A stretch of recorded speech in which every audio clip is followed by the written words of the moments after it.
6h, le journal présenté par Émilie Dez. Bonjour Émilie. Bonjour Lionel, bonjour à tous. Marchand sur la lune, Léon Marchand, champion olympique, avec un nouveau record olympique, celui de Michael Phelps. Phénoménal, Léon Marchand qui a donc décroché l'or aux 400 mètres 4 nages dans une salle surchauffée. Le nageur français a également battu le record olympique de Michael Phelps, Axel May. Comme à l'entraînement, Léon Marchand a survolé le 400 mètres 4 nages, épreuve dont il était déjà double champion du monde et recordman du monde, électrisant l'Arena de Paris-La Défense. Dans l'eau, Léon Marchand a entendu l'assourdissante clameur. Après la course, face aux journalistes, il raconte « J'ai essayé de prendre toute l'énergie que le public m'a donnée. J'ai eu la chair de poule sur le podium. Je me suis senti vraiment fier d'être moi-même et aussi d'être français. » C'était incroyable. C'était un rêve depuis tout petit de faire une finale olympique. Et là, je le fais à la maison. Devant toutes ces personnes, c'était dingue. Le Toulousain a à peine eu le temps de fêter cette médaille, car il n'est qu'au début de son aventure olympique. Mercredi, il va tenter un doublé inédit sur 200 mètres papillon et 200 mètres brasse, avant d'espérer gagner une 4e médaille d'or vendredi sur 200 mètres 4 nages. Après ses finales individuelles, qu'il espère toutes couronner de succès, Léon Marchand ira donner un coup de main à ses potes du relais 4 x 100 mètres 4 nages. Le public n'a sans doute pas fini de chanter. Comme hier soir, il est vraiment phénoménal. Axel May pour Europe 1. Alors la France est 4e au classement. Des 8 médailles, elle en a 8 au total. Et comme Léon Marchand, la vététiste Pauline Ferrand-Prévot a aussi décroché l'or. Hier, médaille d'argent pour l'escrimeur Yannick Borel, de bronze pour Amandine Bouchard chez les moins de 52 kilos en judo. Déception en revanche pour l'équipe de France de foot qui s'est inclinée 2-1 face au Canada. Hier, sa bête noire aux Jeux Olympiques. Les Bleus, les femmes joueront leur qualification pour les quarts de finale mercredi contre la Nouvelle-Zélande. La France qui a de nouvelles chances de médaille aujourd'hui. Il faudra suivre ce matin la judokate Sarah Léonie Sissik, vice-championne olympique à Tokyo en moins de 57 kilos. À surveiller aussi Enzo Lefort en fleuret. Le Roumain David Popovic a lui une chance de décrocher son premier titre olympique sur 200 mètres nage libre. Et à ne pas manquer le choc en tennis entre Novak Djokovic et Rafael Nadal. Et puis une ombre au tableau quand même de ces Jeux Olympiques. La pluie tombée vendredi et samedi à Paris. Et bien cette pluie perturbe l'entraînement du triathlon. Comme hier, il est annulé ce matin à cause de la pollution de l'eau. Mais les organisateurs se disent confiants pour les épreuves qui doivent se tenir demain et mercredi. Le triathlon est la première épreuve olympique qui doit se tenir dans la Seine avant la natation en eau libre, la 2e semaine des Jeux. Alors beaucoup de pluie ce week-end, mais maintenant c'est la canicule qui s'invite sur toute la moitié sud du pays. 13 départements sont déjà en vigilance orange. Il y en aura 39 dès midi. C'est la première vague de chaleur de l'année avec des pics attendus à 40 degrés voire plus. La nuit, le mercure ne devrait pas descendre en dessous des 25 degrés en Nouvelle-Aquitaine. Dans le midi toulousain ou le long de la vallée du Rhône, à Lyon, les habitants ont pris leurs précautions. Reportage de Noémie Loisel pour Europe 1. Oui, puisque mardi et mercredi, les températures pourraient atteindre les 39 degrés sur Lyon. En promenade, Pierre-Alexis et Kitry installent sur la poussette de leur fils de 7 mois une ombrelle pour le protéger des rayons du soleil. Dans leur appartement, ils se sont aussi équipés. 2 ventilos, un pour sa chambre, un pour notre chambre. On s'est dit, avec un bébé, il faut qu'on soit prévoyant. Donc au moins, on a acheté ça en prévision. Les années précédentes, il y avait eu des ruptures de stock. Au 5e étage, Damien, 48 ans, essaye de rafraîchir son logement en partie mansardé. On a des brises-soleil, on ferme les fenêtres et le soir, on ouvre tout, on aère, on crée des courants d'air. Heureusement, dans la journée, lui et sa femme Sophie travailleront dans un lieu climatisé. C'est quand même pas du tout la même chose quand on peut se rafraîchir dans la journée au travail par rapport à des gens qui subissent la chaleur toute la journée. La nuit devrait être aussi difficile pour les Lyonnais. Les températures ne devraient pas descendre en dessous de 21 degrés. Ils pourront profiter de la fraîcheur des parcs. Celui de Blandan et de Gerland resteront exceptionnellement ouverts jusqu'à minuit. Lyon, Noémie Loisel, Europe 1. Retour à la normale ce matin à la SNCF après un vendredi noir lié au fameux sabotage. Un sabotage qui a affecté 800 000 personnes. Les travaux de réparation sont désormais totalement terminés, assure la compagnie ferroviaire. L'enquête, elle, continue d'avancer. Mais est-il possible de sécuriser tout le réseau pour que cela ne se reproduise plus? Élément de réponse avec Yoann Madec. En France, le réseau SNCF, c'est 36 000 km de rails. Autant dire qu'il est impossible de tout surveiller. Comme l'explique Driss Saïd Youssef, docteur en droit public et spécialiste des questions de sécurité, le gestionnaire doit se concentrer sur les points les plus sensibles. C'est pas possible de sécuriser un réseau aussi grand. Vous aurez toujours des points de vulnérabilité. Et si demain vous mettez des grillages, vous pourrez parfaitement avoir des individus qui vont soit escalader, soit découper les grillages pour continuer à dégrader.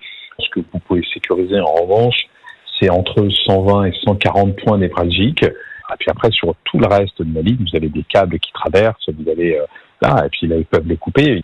Je ne dis pas que c'est une fatalité, mais c'est une question de résilience. Et de dire, OK, on sait que ça se produit, on sait que ça va se produire, comment on le gère? Il a fallu à SNCF Réseau 3 jours pour remettre le trafic à la normale. La sécurisation, c'est donc une des stratégies pour faire face à des tentatives de sabotage. L'autre axe très important pour SNCF Réseau, c'est la réactivité, réparer et permettre au train de rouler sans perturbation au plus vite. Yoann Madec pour Europe 1. 6h07 sur Europe 1. À l'étranger, Israël promet de riposter avec force après le tir qui a fait 12 morts sur le plateau syrien du Golan annexé. 12 jeunes tués sur un terrain de football. Le tir a été imputé au Hezbollah libanais, faisant craindre un embrasement régional en pleine guerre à Gaza. Le Hezbollah nie. L'ONU appelle à la plus grande retenue. Emmanuel Macron assure que la France est pleinement engagée pour éviter une nouvelle escalade. Le Hezbollah est-il une menace pour Israël? Le géopolitologue Frédéric Ancel était l'invité d'Europe 1 Soir hier. La capacité de dissuasion d'Israël, elle reste absolument redoutable. La preuve, le Hezbollah ne va pas plus loin, ne va pas au-delà de la guerre de basse intensité qu'il mène depuis le 8 octobre au lendemain du massacre du Hamas en Israël. Ça veut bien dire quelque chose.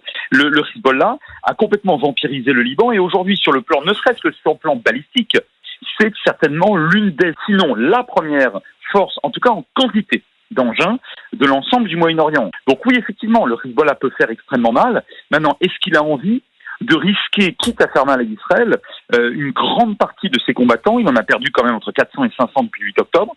Il a perdu l'aérodrome dont il disposait. Il a perdu, et il perd régulièrement à un rythme hebdomadaire en Syrie et au Liban une grande partie de ses approvisionnements en matériel en provenance de l'Iran. Donc, est-ce que le Hezbollah, dont je rappelle toujours qu'il est dirigé par des fanatiques, mais pas par des imbéciles, va vouloir aller jusqu'au bout d'une guerre totale, comme l'appelait Clausewitz?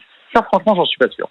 Frédéric Ancel, interrogé par Rudy Saada. À l'étranger, toujours avec cette question, qui de Nicolas Maduro, le président sortant, ou d'Edmundo González Urrutia va remporter la présidentielle au Venezuela? Le pays retient son souffle. La chef de l'opposition a appelé les électeurs à rester dans les bureaux de vote pour surveiller les dépouillements.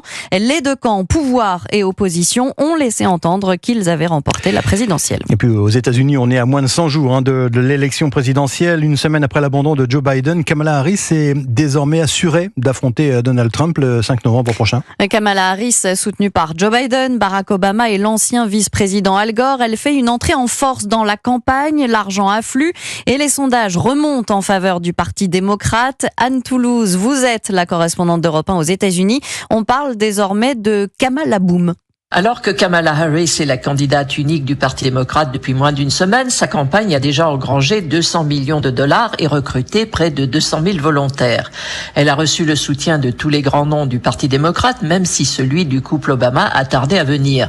Ce succès se traduit dans les sondages. Elle est à égalité avec Donald Trump sur l'ensemble du pays, mais surtout elle a rattrapé l'avance du candidat républicain dans la plupart des fameux swing states, les États qui peuvent basculer dans un camp comme dans l'autre. On assiste à la remobilisation des démocrates, paniqués par la fin de campagne désastreuse du président, et aussi des jeunes et des minorités que Joe Biden n'avait pas réussi à enthousiasmer. La cote de popularité de Kamala Harris est passée de 35 à 43% d'opinion favorable, ce qui montre qu'elle ne fait néanmoins pas l'unanimité. Elle a réussi à retourner le narratif de la campagne en faisant de Donald Trump le candidat vieux et rétrograde, mais au-delà de sa promotion spectaculaire, il lui reste à vendre un programme de gouvernement que l'on ne connaît pas encore. Anne Toulouse, correspondante d'Europe 1 aux États-Unis. Les États-Unis où les pompiers luttent toujours contre un méga feu qui ravage le nord de la Californie. Un feu qui progresse vite avec des vents renforcés et des températures en hausse. Il a dévoré plus de 144 500 hectares. Près de 4 200 personnes ont été évacuées. Jeudi dernier, la police a arrêté un homme de 42 ans suspecté d'avoir allumé l'incendie. Il avait été aperçu en train d'envoyer une voiture en flammes dans un ravin. Retour en France, on va prendre la direction de la Bourgogne où se joue cet été un spectacle vraiment hors du commun, Émilie. L'histoire médiévale d'Autun, Augusto Donum, un spectacle qui se joue dans le théâtre antique de la ville porté par plus de 1000 personnages costumés. Un spectacle historique, véritable institution dans la région, Marie Jiquel. Dans ces coulisses un peu particulières, des tentes installées autour de l'amphithéâtre, les 200 comédiens s'activent. Les chevaux, autres stars sur scène, attendent sagement leur tour, entraînés par leur éleveur Laurent Bulot. Alors, ils ont une grande scène de course de chars romains. On les a entraînés pour les habituer aussi au feu d'artifice. Les costumes sont repassés aussi bien pour les chevaux que pour les comédiens. Martine, une bénévole, portera une robe médiévale. Un petit peu chaud et surtout encombrant. Le metteur en scène aime bien que l'on danse, mais quelquefois c'est un peu difficile. Et même le ciel semble accueillir avec joie cet événement en plein air. Bel arc-en-ciel augure d'un spectacle réussi pour cette année. Le spectacle de son et lumière peut commencer.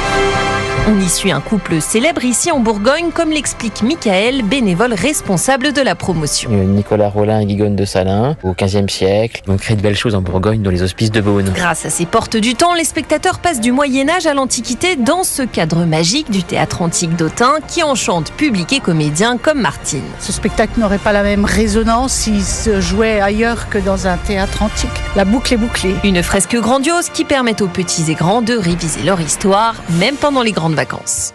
Marie Jiquel, spectacle dont Europe 1 est partenaire, à découvrir jusqu'au samedi 10 août. Merci, c'était le journal d'Émilie Dez. À tout à l'heure, Émilie.